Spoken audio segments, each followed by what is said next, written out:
Everyone believed a mid-air collision was simple physics. They were catastrophically wrong.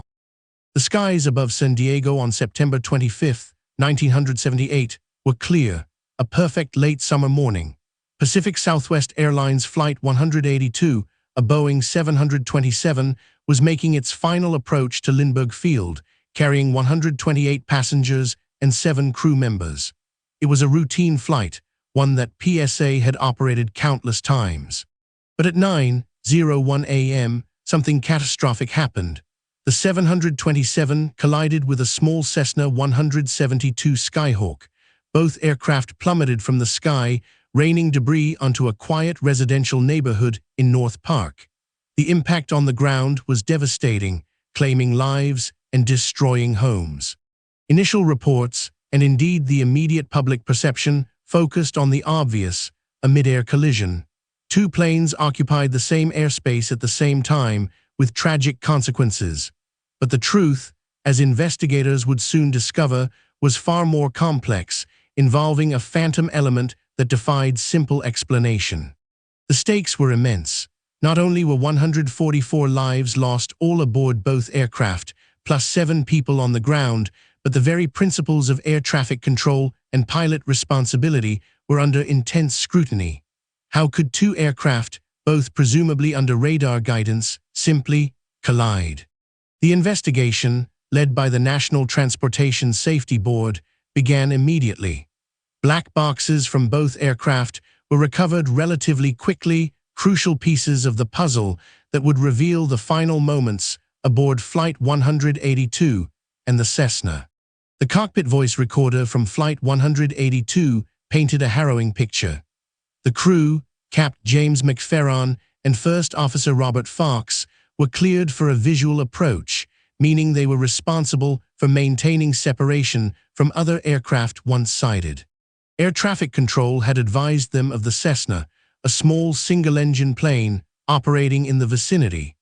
The Cessna, piloted by Martin Casey, was practicing instrument landing system approaches at Montgomery Field, a smaller airport nearby, before heading to Lindbergh. The ATC controller, Stephen Ewing, had repeatedly issued traffic advisories to Flight 182 about the Cessna. The PSA crew acknowledged these advisories, confirming they had the Cessna in sight. This seemed, at first, to close the loop on responsibility.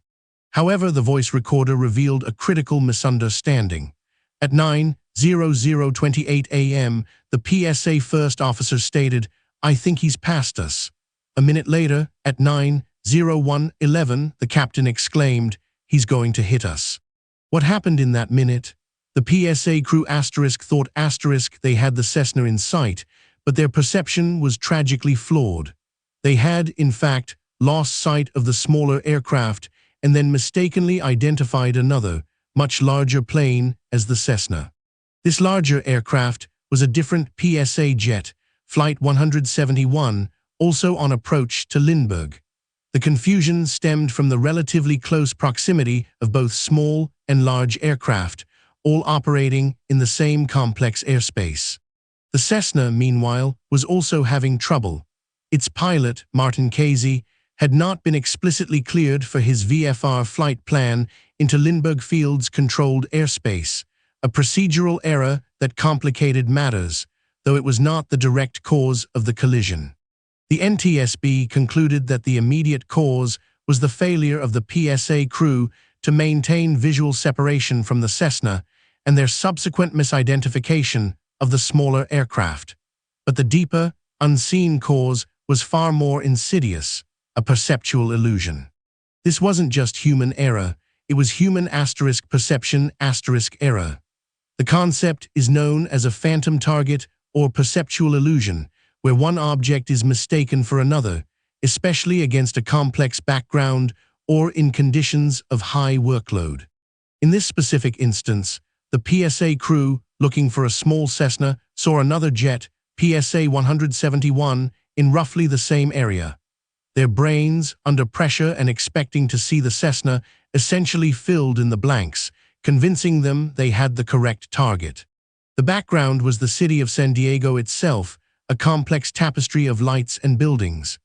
Against this, a small, light-colored Cessna could easily become visually lost, especially when another, larger aircraft was also present to draw attention.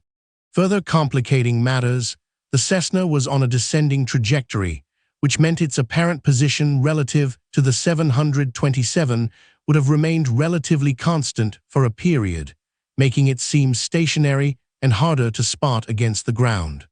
The NTSB also cited deficiencies in the air traffic control system, particularly the lack of a terminal radar approach control (TRACON) facility that could have provided positive radar separation for both aircraft, regardless of visual contact. In the aftermath, significant changes were implemented. The airspace around major airports was reclassified and became far more restrictive. The concept of Class B airspace, requiring explicit ATC clearance for all aircraft, was a direct result of PSA 182. Additionally, the incident underscored the critical importance of transponders with altitude reporting capabilities, even for small aircraft, to ensure they appear clearly on ATC radar and provide their vertical position. The San Diego disaster also led to a greater understanding of visual perception limitations in aviation. Pilots are now extensively trained on the risks of perceptual illusions and the importance of cross-checking visual sightings with instrument data and ATC advisories. What seemed like a straightforward collision revealed a deep vulnerability in human perception and air traffic management. It was a collision where the unseen played as critical a role as the seen, forever changing how we manage our skies. The wreckage of Flight 182 and the Cessna lay scattered across a residential area, a stark reminder that even with advanced technology, the human element and its subtle flaws can lead to unimaginable tragedy. The phantom collision wasn't just about two planes hitting each other. It was about the complex interplay of visibility, human psychology, and systemic oversight that culminated in catastrophe, a lesson etched into the very fabric of aviation safety.